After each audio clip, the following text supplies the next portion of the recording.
Ang eksenang ito ay hango sa Stepmom, starring Susan Sarandon at Julia Roberts. So, susubukan ko ang role ni Julia Roberts. Scene. Never ko naman ginusto maging nanay eh. Isang bagay yung magkahati na tayo. Pero yung ako na lang mag-isa. Kapag wala ka na.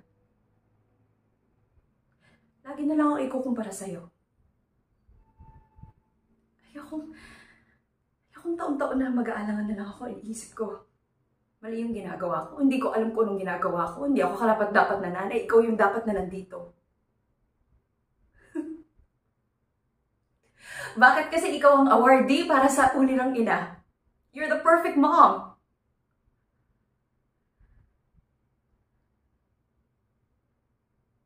Pero hindi nga.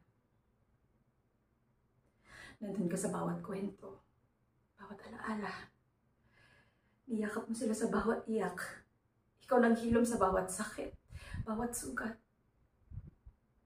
Ikaw ang punot dulo ng kaligayahan nila. Ano ko dun? Hindi eh. Hindi mo naiintindihan. Isang araw sa wedding ni Anna, nandun ako bilang mother of the bride. Ayusin ko yung buhok niya, yung bestida niya. Sisiguraduhin ko na perfect lahat. Titingnan ko siya. Sabihin ko sa kanya, na, alam mo ba, ikaw ang pinakamagandang babae sa balat ng lupa. Ikaw ang pinakamagandang bride na nakita ko sa tanang buhay ko. Kata-kata mo. Sasabihin niya sa akin, sana nandito yung nanay ko, no?